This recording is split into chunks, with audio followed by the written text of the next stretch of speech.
Good morning, students. In today's class, we will be studying about 2D transformations, or what we call 2D geometry. Now, this is the second chapter. This is the third chapter which I will be emphasizing on. Now, it is essential for a graphic system to allow the user to change the way objects appear on the screen. Now, in the real world, we frequently rearrange objects or look at them from different angles. The effects that we desire, these include changing the size of the object, its position on the screen, or its orientation. Now, the implementation of such a change is called transformation. The term transform, it means to change. This change can either be in the concept of shape or size or position of the object. To perform this transformation on any object, the object matrix X is multiplied by the transformation matrix. So, if we want to transform an object, we have an object matrix because any object has a certain number of vertices attached to it. If it is a polygon, if it is a triangle, if it is a square or rectangle, anything. Blobby objects we will be coming in later. So first let us think as simple objects. Any object, it will be in the shape of any geometrical figure. So it will have some matrix. So that thing is known as object matrix. Now suppose we want to scale that object 2 times larger, we want to scale that object 2 times smaller, we want to rotate that object, or we want to reflect that object about a point, etc. Any transformation we want to do on that object, that is known as the transformation matrix. So, when the object matrix is multiplied by the transformation matrix, we have a new matrix, that is the new transformed object matrix. So, I have written X into T, that is equal to X star, because the object after transformation won't be the same anymore. So, the new object is object matrix I have denoted as X star. Now, these various transformations possible on an object are, suppose, scaling. By scaling we mean we want to enlarge an object, or we want to compress that object, we want to make that object smaller. Anything, scaling up or scaling down, that is known as scaling. Second is rotation. Rotation means we want to rotate that object about itself by anti-clockwise direction, by clockwise direction, about a certain angle we want to rotate. Suppose we want to rotate that object about a particular line. So anything, any form of rotations may be possible. Third category which may be possible is reflection. By reflection we mean, suppose there is a mirror. Suppose, what we mean by reflection? We always say, suppose we want to reflect this object about a particular point, we want to reflect this object about a particular plane, xy plane or xz plane, and so on. So reflection may be another category of transformation. Then comes translation. Translation is the simplest form of any transformation possible. It means shifting an object. That is, suppose this object is moved in x direction about certain units, this object is moved in y direction about certain units. So anything, shifting of any object in any of the directions, we name it as translation. Okay, and the last one is shearing. Now the transformation shearing, this is when the last one is shearing. Now this, when applied to any object, it results in distortion of the shape. Suppose if we want to say we want to shear the object in x direction, then the x axis will be constant and y direction, whatever the values, it will be distorted. Suppose if we want to shear the object in y, then the y coordinate is changed and x remains unchanged. So like this, distortion happens. So in shearing, what happens is the opposite and parallel layers of any object are simply slided with respect to each other.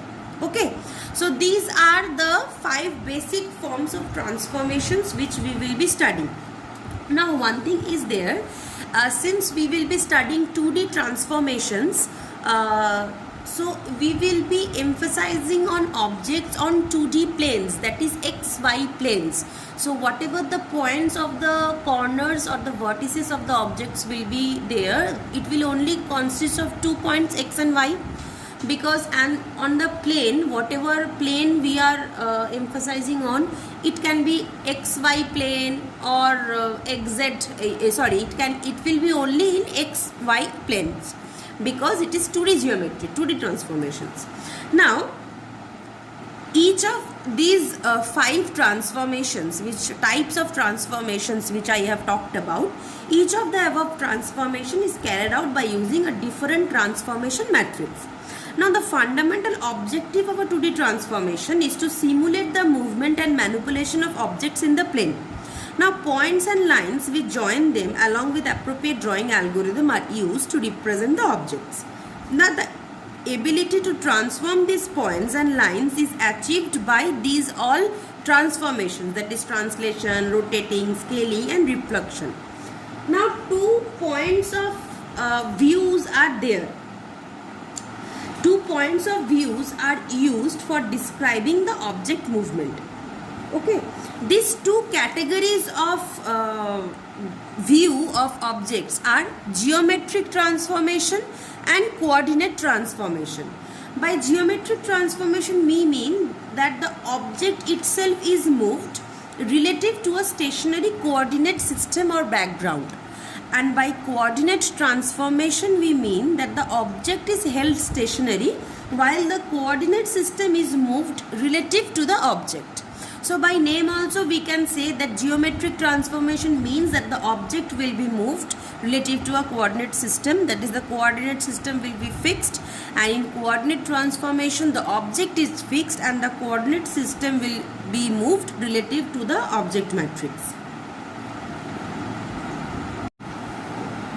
Now, another concept which comes is the representation of these points or the objects in the matrix form. Now, in 2D coordinate system, any point is represented only in terms of x and y coordinates. So, the point xy can be converted into matrix in the following 2 ways. 2 representations are there in 2D transformation or 2D geometry concept. One is the row measure format, where I will write the coordinates row wise like this: first row, second row, third row, fourth row, so on. Second is the column measure representation. I will write my coordinates in column wise, like first column, second column, third column, fourth column and so on. So if I consider my row measure representation, this size will be 1 into 2, that is row into column. And if I consider my column measure representation, this size will be 2 into 1, that is row into column. 2 rows, so 2 into 1. Here 1 row, so and 2 columns, so 1 into 2. Now, the representation of objects in 2D geometry can be only in either of these 2 concepts only. It can only be in row measure or it can be in column measure. Now, by using these 2 concepts, whatever is my matrix, that is whatever is my object matrix, I can name that matrix as position vector also. So sometime in my books you can always find that the term position vector, it is nothing but representation of that object in this matrix form. Now, to understand it better, suppose I have an object like this. I have an object ABCD. It is simply a rectangle. Suppose these are my coordinates: x1, xy, x1, y1, x2, y2, x3, y3, x4, y4. These are my coordinates. Now, since 2 representations may be there, first is my column measure. In column measure, I will go column by column. So, if I go for column measure, the first column, that is first vertex, second vertex, third vertex, fourth vertex. My representation will be like this, and my representation will be x1, y1, x2, y2, x3, y3 and x4, y4. What is the size of this matrix? The size of this matrix is 1 and 2. 2 rows and 1, 2, 3, 4. 4 columns. So, 2 rows and 4 columns. Right? This will be my representation in column measure, that is column wise, first column, second column, third column, fourth column. Now if I want to represent this object in row measure, what will be?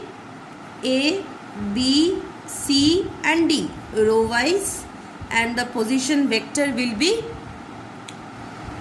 x1 y1, x2 y2, x3 y3, x4 and y4. I have 4 rows and 2 columns.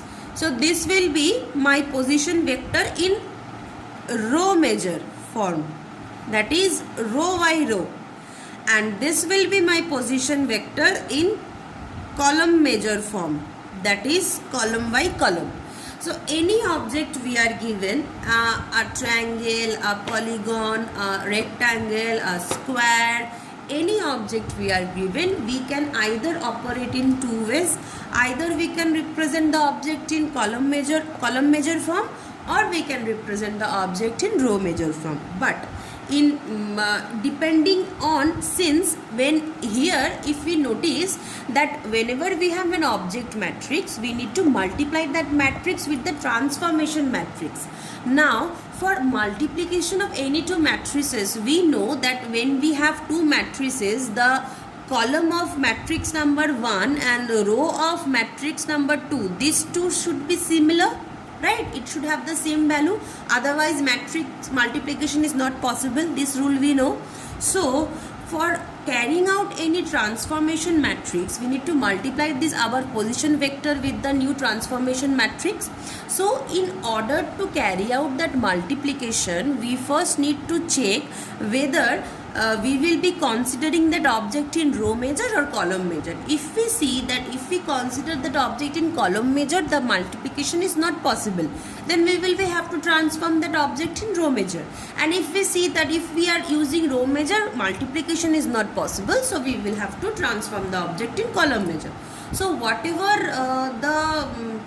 according to the requirement of the problem or the sum, we need to update our representations as well on the object, that in what instance we will choose row measure and in what instance we will choose column measure. We will have to know that also. Now we will get into these geometric transformations one by one. Now as we know that changes in orientation or size and shape are accomplished with geometric transformations. This alters the coordinate description of objects. Now the basic geometric transformations are translation, rotation and scaling, and excuse me, and other transformations that are often applied to objects are reflection and shear. Now our first transformation is translation. Now translation consists of a shifting of the object parallel to itself in any direction in the xy plane. So any such shift can be accomplished by a shift in the x direction plus a shift in the y direction. Okay, so what happens in translation is, suppose this is my xy plane and this is my previous object xy. After shifting of certain distances in x direction and y direction, my point is over here, which I have named as x dash y dash. So from xy my point has shifted to x dash y dash. Now if I see, this position is the shifting in x direction, which I have named as suppose tx, and this position is the shifting in y direction, which I have named as ty. So suppose if the amount of x shift is called tx and the amount of y shift is called ty, then the translation of the point xy to x dash and y dash can be given by this formula, that is the old x location plus tx units, the old y location plus ty units. So translation of the point xy to x dash and y dash can be represented in the matrix form like this. This is my object matrix, old object. So this is our object matrix, that is the old point. The old point is our object matrix, and with that matrix we are adding the translation units, that is Tx in x direction, Ty amount in y direction. So this is our transformation matrix. Now we have in the first line itself I have said that when in the old object matrix we perform the new transformation matrix, we get a new transformed matrix. So this is the resultant matrix of translation. Now to translation is basically a rigid body transformation that moves the objects without deformation. That means that this is a point I have taken and illustrated. Suppose there is an axis like this and there is an object like this. Suppose by moving it into some x and some y directions, we are transforming and the object is placed over here. Now what happens is translation is, this is a rigid body transformation, that is no deformation is there. Just the old body is translated through a certain distance in the xy plane, and the body is placed at a new location. Just the body is placed at a new location, no deformation is there. So every point on the object is translated by the same amount. So translation is only transformation with a reference point. That means that suppose each there are 3 points in this object, there are 3 vertices since it's a triangle. Each of these 3 vertices will have a set of x and y pair values. Now when I will apply the shift in x direction as tx and the shift in y direction as ty, I will be adding this tx value to each and every x values of the 3 vertices. That is, with x1 I will be adding tx, with x2 I will be adding tx, and with x3 I will be adding tx. Similarly, in case of y, with y1, y2, y3, each of these I will be adding the equal amount ty. So it says that every point on the object is translated by the same amount. So this is all about our first 2D geometric transformation, that is translation. Now our next topic is rotation. Now a 2-dimensional rotation is applied to an object by repositioning it along a circular path in the xy plane. So points can be rotated through an angle theta about the origin. Now the signs of these angles, it determines the direction of rotation. So if we have positive values of angle, it means that it is rotated in counterclockwise rotation. If we have negative value as angles, it means that it is rotated in clockwise rotation. Until and unless we are defined that, or we are provided with values like this is the angle and it has been rotated in this direction, so by default we will consider these 2 formulas. So if we have any positive values of angles, we will consider it rotation to in counterclockwise direction, and if we have negative values of angles, we will consider it rotation through clockwise direction. So this is the figure to illustrate that how this rotation is happening. So if by counterclockwise, I mean that the rotation is having in this cycle where the arrow is marked, and in clockwise direction, that is if angle is negative, then the rotation is having in this direction, that is the clockwise direction. Now we will be learning how this derivation of these matrices, how it is how this transformation matrices are formed, how this derivation is taken place. Suppose I will explain it with a small example. Suppose this is my xy coordinates and this is my xy plane. Okay, so suppose there is a point P with the values of x and y coordinates. Suppose I want to rotate this P to a point which I have named as P dash, x dash and y dash. So this is my area of rotation. I am rotating this P dash. So suppose this is a distance from P to origin. This is the origin, and this is a distance from P dash to origin. So since we know that this rotation is happening in a circular path and inside a circle, all the radiuses are equal. It is equal.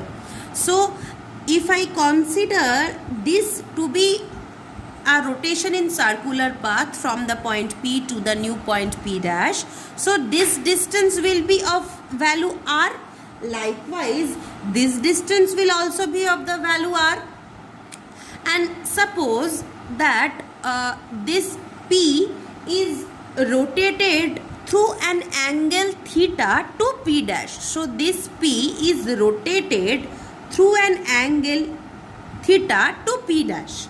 So the angle between P to P dash is theta, and let us suppose that the angle between this origin to P is phi. Let us suppose this. Fine. So if I draw perpendicular from these 2 points, this is a distance of x distance of P dash, and this is the x distance of P, right?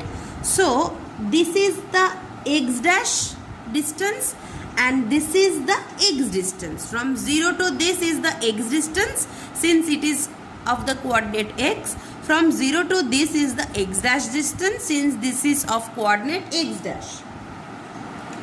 Now this rotation by theta transforms P into P dash, and because of this rotation about the origin, the distances from the origin to P and origin to P dash both are equal and both are r.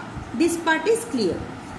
Now, so we can say that x is equal to r cos phi, right? Y is equal to r sin phi. Now, if we notice carefully, this is a right angle. This for the value P. This is a right angle, right? This is the right angle, and the angle here is phi, and the distance from this to this is x. So given these all values, we can there is a formula that x equal to r cos phi and y equal to r sin phi. So similarly, if we consider this to be the right angle for P dash, then the angle for P dash is this theta plus this phi, that is theta plus phi is the total angle, and this is the distance x dash, and this is the right angle. So x dash is equal to r cos theta plus phi and y dash equal to r sin theta plus phi, right? Now there is a formula which we have learned in 11-12 that cos A plus B equal to cos A cos B minus sin A sin B, and sin A plus B equal to sin A cos B plus sin B cos A. So this formula we have learned. So we will be substituting this part, that like cos A plus B formula. So it will be r cos theta cos phi plus r sin phi sin theta, and this part will be substituted as sine of A plus B. So r sin theta cos phi, this will be cos phi, and r sin theta cos phi plus r sin phi cos theta. So these are the two values of x and y, x dash and y dash, with the substituted one. If I elaborate this cos A plus B and sin A plus B and substitute these values, we will get these values. Now in this part, r cos phi what, since we have this value of x, we can replace this value as x, and in this part r sin theta, we can replace this value as y. So similarly, by substituting, we can do x cos theta plus y sin theta, and y dash will be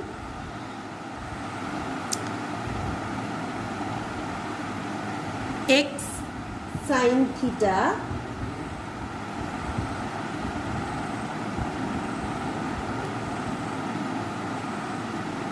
plus y cos theta. Now one mistake I have done is when cos A plus B are braked, are disintegrated, this sign is not a plus, this sign is minus. So this sign will also be minus. This is one mistake I have done. So cos A plus cos B means cos A cos B minus sin A sin B. Okay, so if I replace these values in these two formulas, so r cos phi will be x, so x sin theta, plus r sin phi will be y, so y cos theta. So finally x dash equal to r cos theta minus y sin theta, and y dash equal to x sin theta plus y cos theta. So finally these two are the formulas, that is from where we will get the our transformation matrix. So if we want to decipher our transformation matrix, so this was the formula which we got: x dash equal to x cos theta minus y sin theta, and y dash equal to x sin theta plus y cos theta.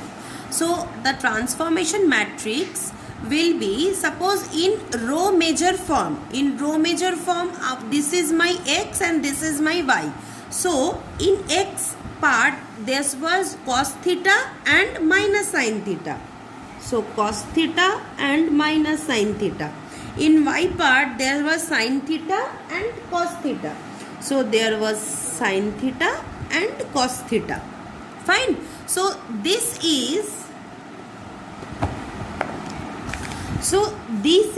the transformation matrix applied on this object matrix in row measure form, and this whole rotation we were doing by angle theta or angle phi. So these are all positive angles. So in anti-clockwise rotation we were going. So anti-clockwise row measure, this is the transformation matrix: cos theta sin theta minus sin theta cos theta. Likewise,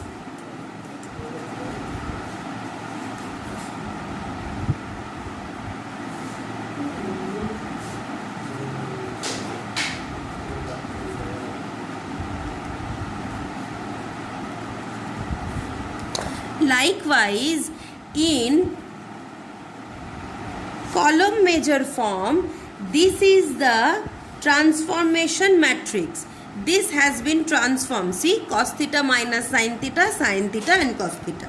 So this is the deciphered. This is how the transformation matrix has been derived. So always remember, in anti-clockwise rotation in row measure form, this is the transformation matrix for rotation, and in column measure form, this is the transformation matrix for rotation. So column measure form will be written as